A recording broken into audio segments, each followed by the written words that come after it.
Seja muito bem-vindo ao podcast 60 Mais. Eu sou Éder Correia, sou o CEO aqui do Grupo Voa. Estamos iniciando essa segunda temporada do nosso podcast. Dessa vez, no episódio de hoje, vamos falar sobre algo fundamental para o nosso bem-estar: a saúde do nosso nariz, ouvidos e garganta.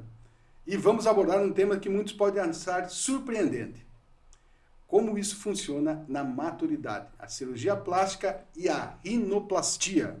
Para nos guiar, temos a honra de receber nos nossos estúdios Dr. Fábio Zanini, renomado médico, otorrinolaringologista, especialista em rinoplastia e cirurgias nasais. Dr. Fábio, seja muito bem-vindo.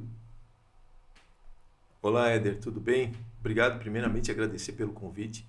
A otorrinolaringologia é realmente uma especialidade que é minha paixão. Eu fui envolvido com vários eventos aí de congressos brasileiros, ainda participo da residência médica de otorrino aqui do estado de Santa Catarina, fui um dos fundadores. E especificamente o item da rinoplastia, ele é muito interessante, porque ele envolve vários aspectos da vida dos pacientes e hoje em dia ela é uma das cirurgias plásticas mais realizadas. Então a gente tem bastante coisa para estudar, é um assunto que eu gosto bastante para beneficiar nossos pacientes. Que maravilha, que maravilha. Doutor, vamos começar explicando qual a importância da otorrinolaringologia na vida de quem já passou dos 60, já que é o tema aqui do nosso podcast, falar com esse público que já está há mais tempo aí no mercado, como podemos dizer. Sim, a otorrinolaringologia é uma especialidade bem ampla. A gente, quando fala, a gente tem que pensar que a gente trata nariz, garganta e ouvido. E com o aumento da expectativa de vida das pessoas, esses problemas de ouvido, nariz e garganta são bastante impactantes na qualidade de vida das pessoas.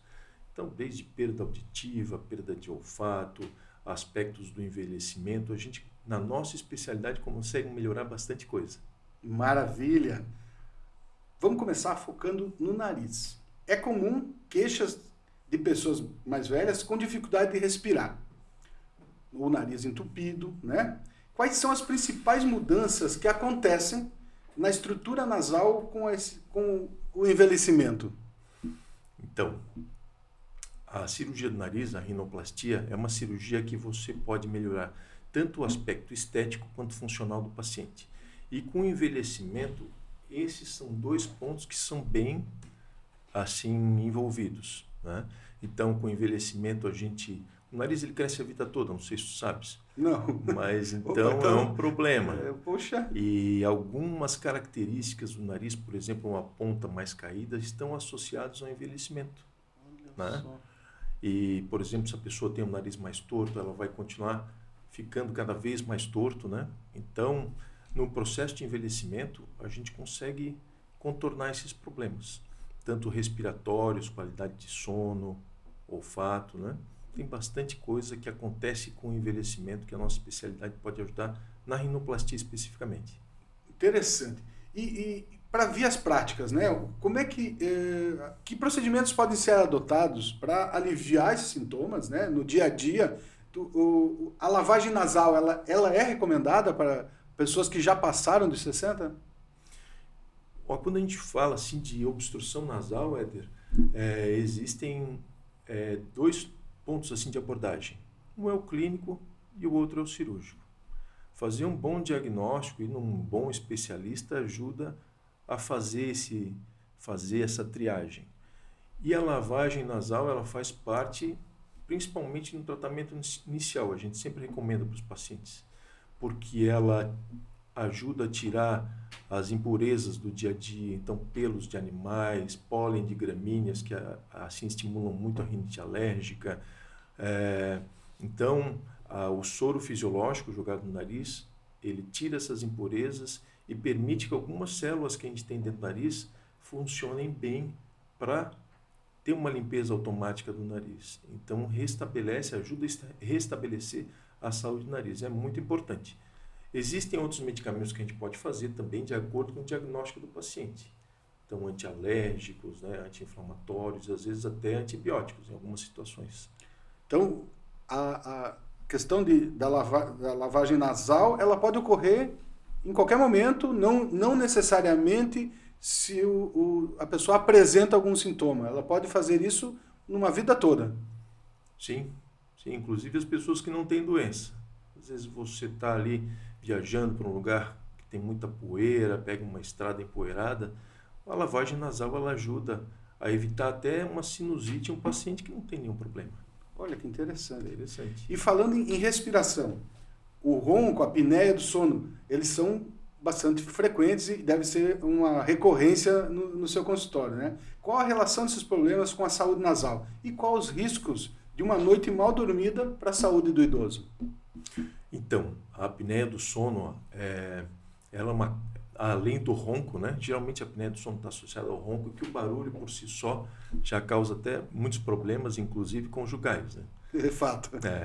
Mas ela tem, assim, além de ter só aquela coisa inocente do barulho, que é a piada das famílias e tudo mais, ela tem uma série de repercussões na saúde. Então, e principalmente na pessoa com mais de 60 anos de idade. Ela está muito relacionada a alterações da cognição, da memória, irritabilidade, falta de concentração. Então, a pessoa que tem um organismo já um pouco mais envelhecido, com um sono que não é revigorante, restaurador, ela tem uma tendência a abalar o sistema nervoso central. E está associada muitas vezes a problemas de cognição, demências. Olha que interessante. É muito interessante. Além de outros problemas, como pressão alta, diabetes, assim, piora de processos inflamatórios, né?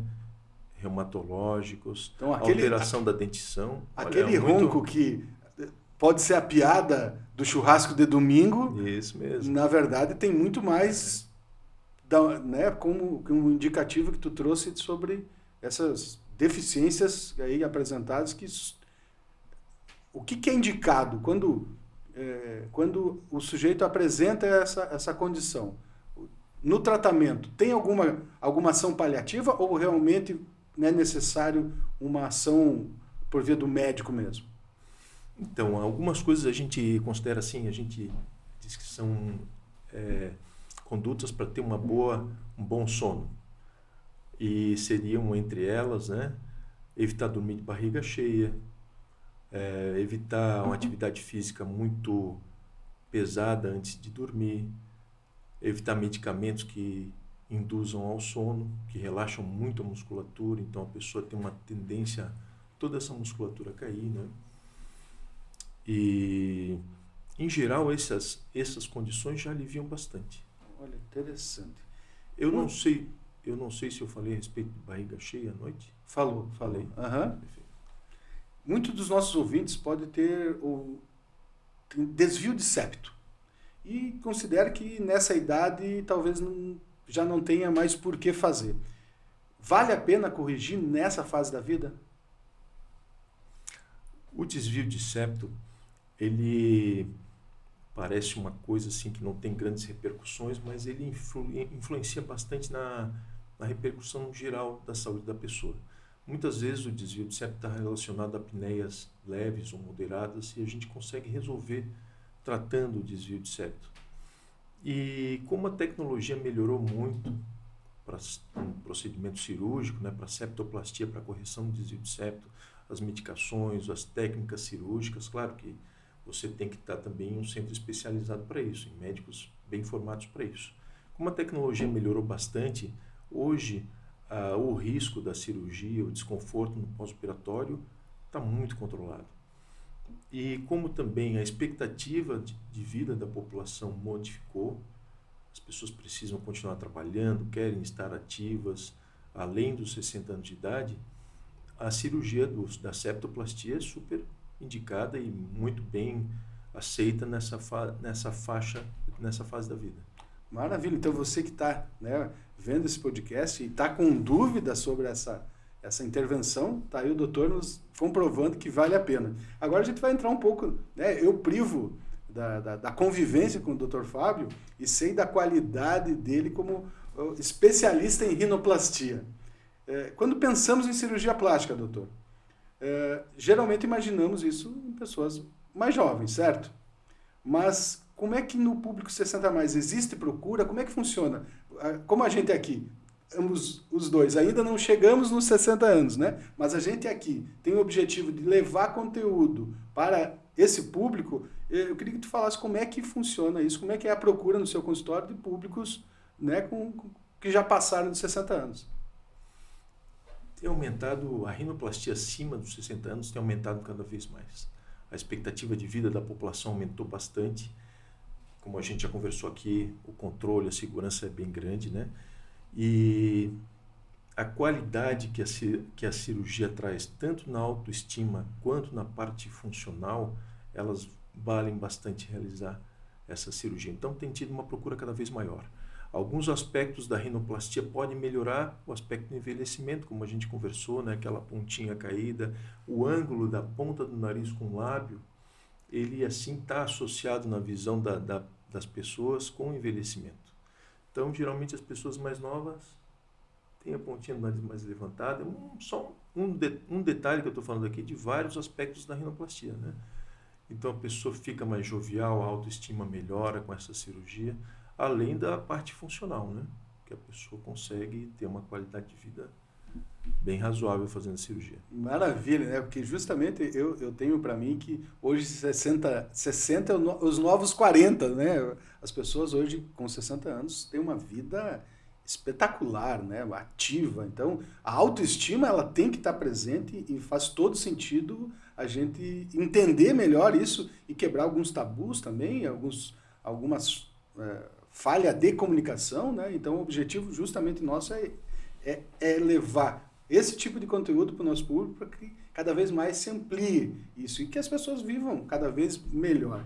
Nesse contexto, a rinoplastia para alguém com mais de 60 anos pode ser puramente estética ou é uma ferramenta importante para melhorar a respiração e a qualidade de vida? Isso tu já falou um pouquinho, mas eu queria que tu pudesse avançar um pouquinho no que a gente considerou de rinoplastia funcional. Certo. Quando a gente às vezes fala de uma maneira assim superficial, sem se aprofundar muito, de rinoplastia, a gente pensa só naquele ossinho que tem no dorso do nariz, que as pessoas, que é bem marcante, né? A população chama de nariz de papagaio, mas ela tem um aspecto funcional importante para corrigir algumas alterações do envelhecimento. A gente já falou aqui que o nariz torto ele vai ficar cada vez mais torto, e o nariz torto, em geral, ele respira mal. E existem, por exemplo, existe uma perda de musculatura com envelhecimento, uma alteração da consistência da pele, um estreitamento de alguns canais da via nasal, que a rinoplastia consegue corrigir. Com a idade, a gente tem uma tendência, por exemplo, a colabar essa asa do nariz por uma perda de cartilagem, por uma perda de força da cartilagem. E a rinoplastia, que pode eventualmente corrigir um septo também, usando a cartilagem do septo, a gente consegue corrigir esse colapso da válvula nasal, dessa parte anterior do nariz, né? E às vezes até corrigir uma cirurgia que foi mal feita há 20, 30 anos atrás.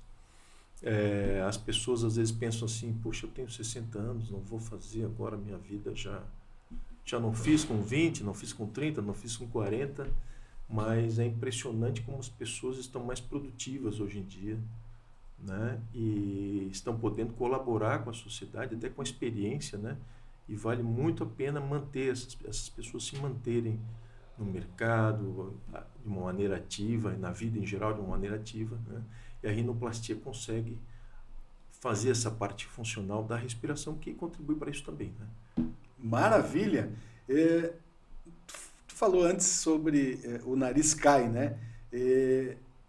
Isso, né, então, pelo visto, é natural, né, essa questão. Então, o nariz continuar crescendo e essa ponta do nariz cair.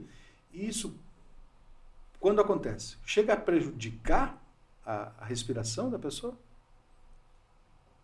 Sim, o ângulo nasolabial, essa coisa da ponta do nariz cair ou ser mais levantada naturalmente, né, ele influencia na respiração. Então imagina, né, para entrar o ar com um narizinho mais arrebitado, assim é mais fácil. O cara que tem a ponta muito caída, o paciente que tem a ponta do nariz muito caída, tem uma maior dificuldade do ar entrar dentro do nariz. Interessante. É bem interessante. Né, vamos pensar justamente que passamos dos 60, então tudo que for gerar mais dificuldade, também um maior sofrimento para a pessoa, né? E quando a gente fala nisso, eu queria que tu avançasse um pouquinho nas particularidades dos cuidados, né? Acredito eu que seja um pouco diferente de uma pessoa de 20 para uma pessoa de 60 que faz uma rinoplastia. Como é que é a recuperação desse paciente? Como é que é os cuidados e também os benefícios, né, de também se ter um pouco mais de idade quando se faz esse procedimento? Os passos são bastante similares com a rinoplastia no jovem, no adulto jovem. O que acontece na pessoa com mais de 60 anos de idade é que o tempo de recuperação demora um pouquinho mais, né? Mas geralmente é uma cirurgia assim que você tem que reservar uns 7 dias para ficar em casa, mais parado. Depois disso, uns 10 dias você já consegue voltar para um trabalho assim mais de escritório, né? E sem fazer nenhuma atividade física. Mas aqueles primeiros 7 a 10 dias é bom você reservar para ficar mais paradinho, né? E até uns 14 dias, 21 dias, a gente ainda mantém algum esparadrapozinho, micropore por fora, né? Que depois a gente tira e já fica sem curativo nenhum. Mas a atividade física a gente tem que cuidar para não realizar até uns 30, 35 dias no pós-operatório. E aí vem também não apanhar sol para não marcar muito a pele. O uso do óculos, a gente tem que tomar alguns cuidados, mas também não é uma coisa que restringe, né? É uma recuperação bem tranquila no pós-operatório. Bem tranquila, né? Bem tranquila.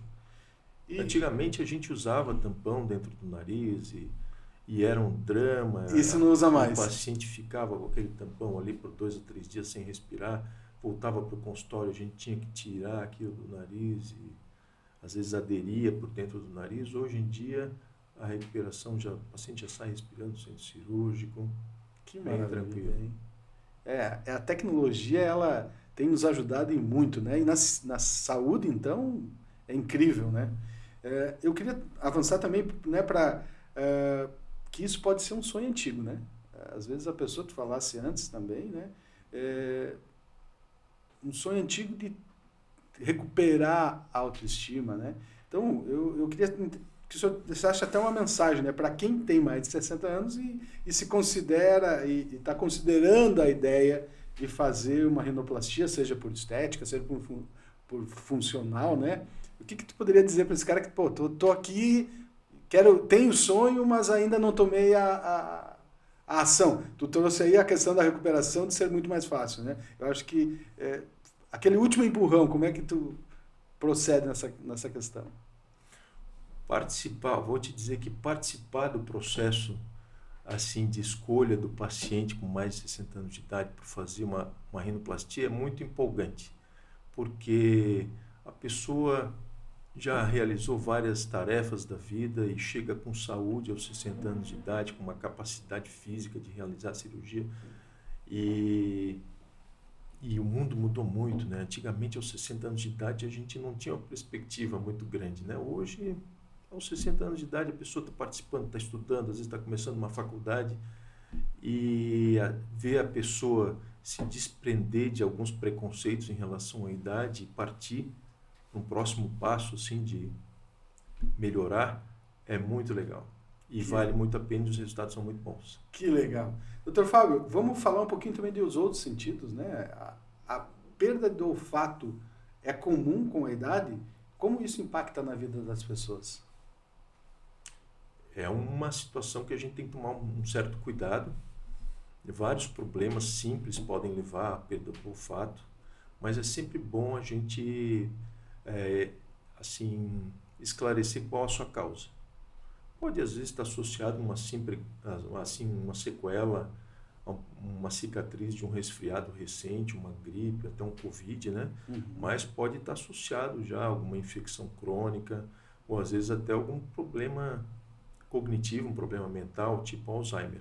Então, às vezes, a perda de olfato é o primeiro sinal que aparece no Alzheimer. Olha que interessante. É muito interessante. Isso é um ponto bastante sério, né? E que me parece não ser Sim. tão amplo o conhecimento dessa questão, hein? Justamente, às vezes não é tão divulgado assim na sociedade, né? Mas é um ponto que a gente tem que prestar atenção. Além de ser perigoso, Às vezes, quando a gente fala, perda de olfato, a gente pensa, pô, não sente um perfume, não sente... Às vezes você não sente o cheiro de um gás que está vazando, que se torna uma situação perigosa, né? Ou o cheiro de uma comida que está estragada. Olha só, é verdade. Além, claro, da perda do prazer. Às vezes tem pessoas que gostam de cozinhar, tem pessoas que têm restaurantes, são chefes de cozinha, e o olfato ele tem um papel bem importante na vida das pessoas e compõe também o sabor, né? Junto com a língua dos alimentos. Interessante. E quanto aos ouvidos? 2 queixas muito comuns são tontura e zumbido, né? Qual a relação desses sintomas com a saúde do ouvido? Olha, como a otorrino é uma especialidade interessante. A gente pega vários aspectos aí, né? E o ouvido, ele com a idade, ele tem uma tendência a perder a audição mesmo, né? Que é uma coisa que a gente tem que estar atento para tratar na hora certa. Porque quanto mais a gente protela, mais a gente adia o problema de perda auditiva, mais difícil se torna a tratar.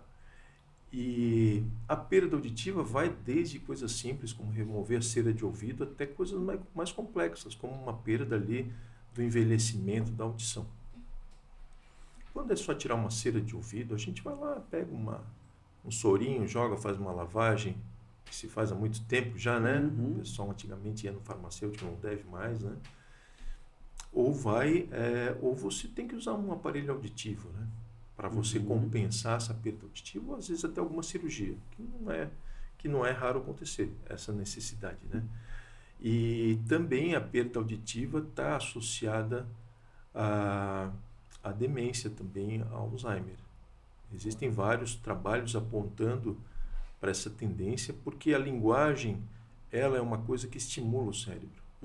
Imagina, a gente está conversando aqui, pensando no que vai fazer, no que vai falar, como vai se posicionar para defender as nossas ideias, nossos conceitos, né? E isso é uma musculação do cérebro. E quando a gente começa a não escutar a conversa das pessoas, a gente tem essa privação, né? É como uma musculação que você deixa de ir, né? Você perde massa muscular. Também, quando você para de escutar, você começa a perder. E a perda auditiva do envelhecimento, ela tem 2 aspectos que as pessoas não se dão conta. Uma delas é que a gente escuta mais baixo, e outra é que a gente não entende o que as pessoas falam. Perfeito. Que essa é uma situação séria, né? Que está relacionada à perda da cognição.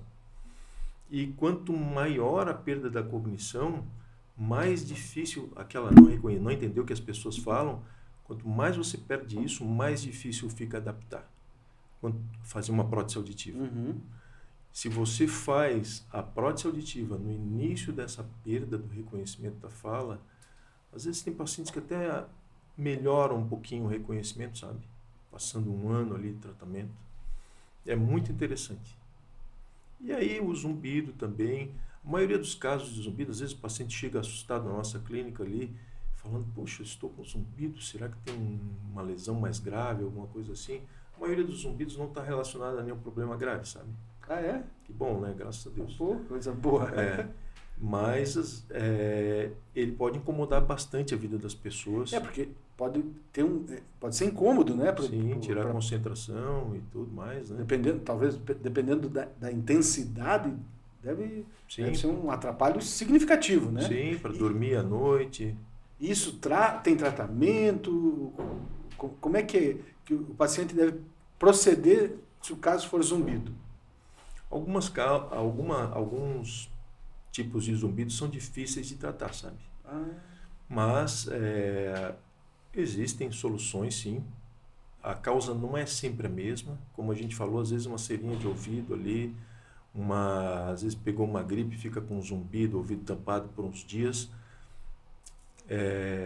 A gente consegue resolver também, mas às vezes a gente precisa partir para uma prótese auditiva, alguma coisa que estimule o ouvido a escutar, para um som da prótese auditiva competir com o zumbido. E às vezes a gente usando uma prótese ali por 1 mês, o paciente tem uma melhora dessa situação que causa bastante desconforto para alguns pacientes. Eu imagino que fica realmente atrapalhando ele nas atividades mais comuns, ou na hora de dormir, momentos que realmente vai atrapalhar muito. E qual o conselho sobre a prevenção da perda auditiva?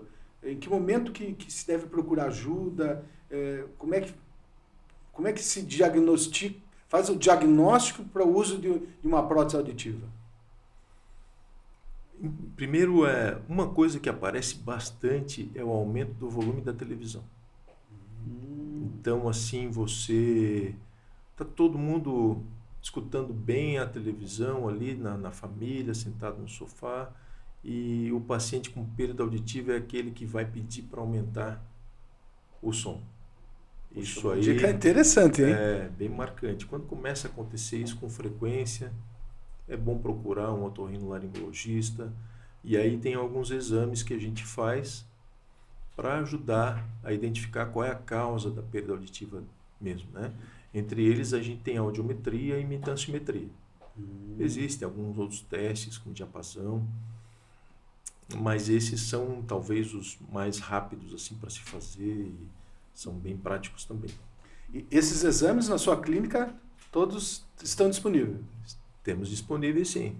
Sim, a gente está num centro médico bem interessante, tem várias especialidades e a clínica ela tem esse diagnóstico, né? Tem esse exame, e além de termos várias parcerias ali no prédio para poder encaminhar os pacientes e conversar em conjunto. Muito bom. Doutor, nós estamos chegando ao final desse papo, a gente teria muito mais ainda para a gente seguir, mas eu queria falar rapidamente da garganta, né? O pigarro constante é uma queixa comum. O que pode causá-lo e como podemos cuidar da nossa voz? Então, o pigarro na garganta é uma queixa muito comum mesmo, tem razão no consultório, e é uma coisa que incomoda as pessoas, porque ele não mata ninguém, mas ele está sempre ali presente. E o cara fica ali desconfortável, às vezes as pessoas ao redor reclamam, ficam desconfortáveis também, e tem várias causas, desde um ar-condicionado sem manutenção, paciente alérgico, ele tem que controlar o ambiente, né, com animais domésticos, cigarro e até, por exemplo, uma situação que não tem muito a ver com via aérea, como o refluxo. Então, o otorrino, quando recebe esse paciente, faz uma história detalhada para ver as possibilidades. A gente realiza, muitas vezes, uma endoscopia do nariz para ver se tem alguma sinusite que está levando a secreção para a garganta, faz uma videolaringoscopia, que a gente já examina as cordas vocais, vê se está tudo certinho, vê se tem sinais de refluxo gastroesofágico, então aquela comida que volta para o paciente que dorme de barriga cheia à noite, ele às vezes reflui o ácido do estômago volta para a região das cordas vocais, a região da garganta, e fica inflamado, porque não é preparado para receber o ácido do estômago, né? Certo. Aí fica inflamado, aquilo incha um pouquinho, a gente olha assim, não vê nenhum corpo estranho, não vê nenhuma infecção, mas está um pouquinho vermelho associado ao refluxo. Olha que coisa interessante. E isso aí aumenta a produção de pigarro, né?